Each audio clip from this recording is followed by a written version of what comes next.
Hi, എല്ലാവർക്കും സലു കിച്ചണിലേക്ക് സ്വാഗതം. ഞാൻ സമീറ. ഇന്ന് ഞാൻ തയ്യാറാക്കാൻ പോകുന്നത് എല്ലാവരും എന്നോട് ആവശ്യപ്പെട്ട ഒരു ഐസ്ക്രീമാണ്. ഇത് എല്ലാവർക്കും വീട്ടിൽ ഉണ്ടാക്കിയെടുക്കാൻ പറ്റുന്ന രീതിയിലാണ് ഞാൻ തയ്യാറാക്കാൻ പോകുന്നത്. അപ്പോൾ ഇത് എങ്ങനെയാണ് തയ്യാറാക്കുന്നതെന്ന് നമുക്ക് നോക്കാം. ഇതിന് വേണ്ടിയിട്ട് ഞാനിവിടെ 4 ബ്രെഡാണ് എടുത്തിരിക്കുന്നത്. ഒരു മിക്സിയുടെ ജാർ എടുത്തിട്ട് ഇതിലേക്ക് ഈ ബ്രെഡ് ഇതുപോലെ ഒന്ന് മുറിച്ചിട്ട് കൊടുക്കാം. ഇതിൻ്റെ സൈഡൊന്നും കട്ട് ചെയ്യേണ്ട ആവശ്യമില്ല കേട്ടോ. ഇനി ഇതിലേക്ക് ഞാനിവിടെ നല്ല പഴുത്ത മാങ്ങയാണ് എടുത്തിരിക്കുന്നത്. ഒരു മാങ്ങയാണ് ഞാൻ ഇതിലേക്ക് ചേർത്ത് കൊടുക്കുന്നത്. ഞാനിവിടെ കോട്ടുക്കോണം മാങ്ങയാണ് എടുത്തിരിക്കുന്നത് കേട്ടോ. നല്ല കളറുള്ള മാങ്ങ എടുത്താൽ കൊള്ളാം. അതും ഇതിലേക്ക് ഇട്ട് കൊടുക്കാം. പിന്നെ വേണ്ടത് ഫ്രഷ് ക്രീമാണ്. 250 ml ഫ്രഷ് ക്രീം ഞാൻ ഇതിലേക്ക് ഒഴിച്ചു കൊടുക്കുകയാണ്. മധുരത്തിന് വേണ്ടി ഞാനിവിടെ കണ്ടൻസ്ഡ് മിൽക്കാണ് എടുത്തിരിക്കുന്നത്. 200 ഗ്രാമിൻ്റെ കണ്ടൻസ്ഡ് മിൽക്ക് ഇതിലേക്ക് ചേർത്ത് കൊടുക്കും.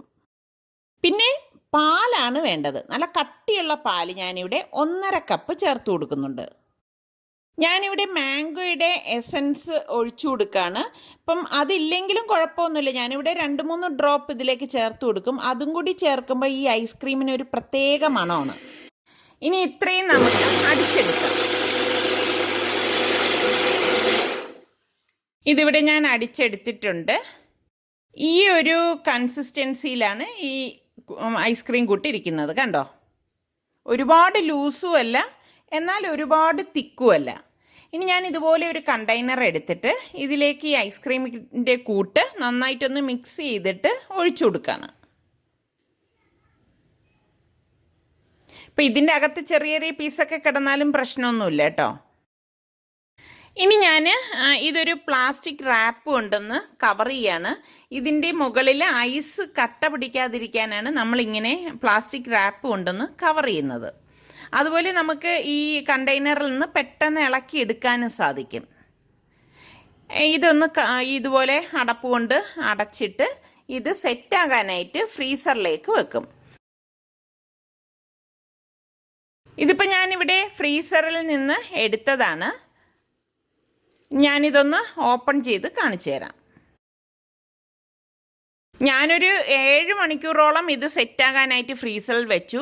സാധാരണ നമ്മൾ കഴിഞ്ഞ പ്രാവശ്യം ഞാൻ ഐസ്ക്രീം ഉണ്ടാക്കിയില്ലേ, അത് പെട്ടെന്ന് സെറ്റായി കിട്ടും. പക്ഷേ ഇത് സെറ്റാകാൻ കുറച്ച് നേരം എടുക്കും. ഇപ്പോൾ ഈ റാപ്പ് ഞാൻ മാറ്റിയിട്ട് പെട്ടെന്ന് ഇളകി കിട്ടാൻ വേണ്ടി ഇതുപോലെ ഒരു കണ്ടെയ്നറിൽ കുറച്ച് വെള്ളം എടുത്ത് അതിൻ്റെ അകത്തേക്ക് ഈ ഐസ്ക്രീം കണ്ടെയ്നർ വെച്ചു കൊടുക്കുകയാണ്. ഒരുപാട് നേരമൊന്നും ഈ കണ്ടെയ്നറിലേക്ക് വെച്ച് കൊടുക്കണ്ട കേട്ടോ. ഇനി നമ്മൾ ഈ ഐസ്ക്രീം ഇരിക്കുന്ന കണ്ടെയ്നർ ഒന്ന് ഇതുപോലെ ഒന്ന് തിരിച്ചു കൊടുക്കുമ്പോൾ കണ്ടോ ഈ ഇളകി വരുന്നത് നിങ്ങൾക്ക് കാണാമല്ലോ. ഇനി ഞാനിത് ഒരു സെർവ് ചെയ്യുന്ന ഒരു ട്രേയിലേക്ക് മാറ്റുവാണ്. ഇതുപോലെ കമഴ്ത്തി വെച്ചിട്ട് ഒന്ന് പ്രസ് ചെയ്ത് കൊടുത്താൽ മതി, അല്ലെങ്കിൽ കൈ കൊണ്ട് ഇതുപോലെ ഒന്ന് തട്ടിക്കൊടുത്താൽ മതി. പെട്ടെന്ന് ഇളകി കിട്ടും കേട്ടോ. കണ്ടോ, ഇതിപ്പം ഇവിടെ നല്ല ചൂടായതുകൊണ്ടാണ് ഇപ്പോൾ ഐസ്ക്രീമിൻ്റെ മുകൾ ഭാഗം ഇങ്ങനെ ഇരിക്കുന്നത്. അപ്പം ഞാനിതൊന്ന് ലെവൽ ചെയ്ത് കൊടുക്കുകയാണ്. ഇനി ഇതിൻ്റെ മുകളിലേക്ക് ഡെക്കറേഷന് വേണ്ടിയിട്ട് ഞാനിവിടെ ഷുഗർ ബോൾസ് ഇട്ട് കൊടുക്കുകയാണ്. ഇത് എഡിബിളാണ് കേട്ടോ. നമുക്കിഷ്ടമുള്ള ഷേപ്പിൽ ഇത് കട്ട് ചെയ്ത് സെർവ് ചെയ്യാവുന്നതാണ്. ഞാനിവിടെ സെൻറ്ററിൽ നിന്ന് ഒന്ന് കട്ട് ചെയ്യാണ്. കണ്ടോ, ഇനി ഞാനിത് ഒരു 2 പീസായിട്ട് വീണ്ടും കട്ട് ചെയ്യാൻ പോവാണ്. ഇത്രയേ ഉള്ളൂ. ഇപ്പോൾ വളരെ പെട്ടെന്ന് തന്നെ നമുക്ക് തയ്യാറാക്കിയെടുക്കാൻ പറ്റുന്ന ഐസ്ക്രീം ഇവിടെ റെഡി ആയിട്ടുണ്ട്. അപ്പം നിങ്ങൾക്ക് ഇത് ഇഷ്ടപ്പെട്ടാൽ നിങ്ങളുടെ ഫ്രണ്ട്സിന് ഇതിൻ്റെ ലിങ്ക് ഷെയർ ചെയ്യുവാനും അതുപോലെ തന്നെ ലൈക്ക് ചെയ്യുവാനും കമൻറ്റ് ചെയ്യാനും മറക്കണ്ട. പിന്നെ സലു കിച്ചൻ സബ്സ്ക്രൈബ് ചെയ്തിട്ടില്ലാത്തവരുണ്ടെങ്കിൽ ഈസി റെസിപ്പികൾക്കായി സലു കിച്ചൻ സബ്സ്ക്രൈബ് ചെയ്യാൻ മറക്കരുതേ. ഞാനിതൊന്ന് ടേസ്റ്റ് ചെയ്യാണ്.